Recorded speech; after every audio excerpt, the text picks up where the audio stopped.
શિક્ષણ વિભાગની commissioner of સ્કૂલની કચેરી COS દ્વારા હીટવેવને લઈ શાળાઓની કેટલીક સૂચનાઓ આપતો પરિપત્ર પ્રસિદ્ધ કરવામાં આવ્યો છે, જેમાં COS દ્વારા રાજ્યની તમામ સ્કૂલોને સ્પષ્ટ સૂચના આપી છે કે ગરમીની સિઝન દરમિયાન શૈક્ષણિક કાર્ય 11 વાગ્યા સુધીમાં પૂર્ણ કરી દેવાનું રહેશે.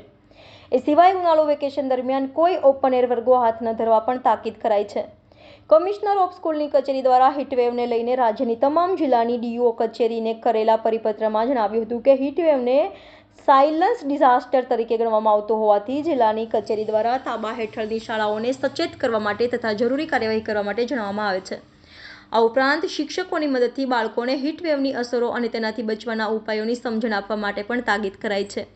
આ માટે પરિપત્રમાં સ્કૂલોએ કઈ કઈ તકેદારી રાખવી તે અંગે પણ સૂચનાઓ અપાઈ હતી, જેના અનુસંધાને રાજ્યની તમામ જિલ્લાની કચેરીઓ દ્વારા હીટવેવને લઈને પરિપત્રો જાહેર કરાયાનું જાણવા મળે છે. તમામ શાળાઓમાં શિક્ષકોની મદદથી બાળકોને હીટવેવ, તેનાથી થતી અસરો અને તેનાથી બચવાના ઉપાયો વિશે સમજણ આપવાની રહેશે.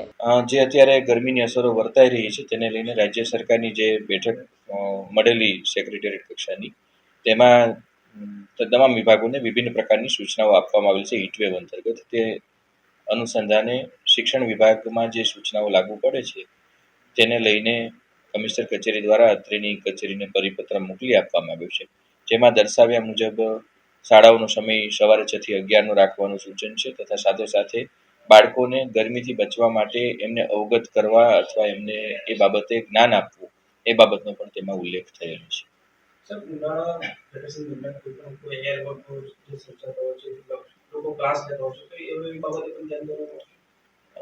જે ખાનગી ક્લાસીસો છે એ વ્યક્તિગત વિષયો છે, એમાં એટેન્ડન્સનું કે એનું કંઈ મહત્વ ક્યાં કે તે નથી, એ વાલીની સંમતિથી એમાં વ્યક્તિગત વિષયો છે. શાળા વેકેશન દરમિયાન રજા જ હોય છે, ત્યારે વેકેશન દરમિયાન શાળા ચાલુ નથી રાખી શકાતી. એવા કોઈ કિસ્સા ધ્યાને આવશે તો કચેરી દ્વારા યથાયોગ્ય કાર્યવાહી કરવામાં આવશે.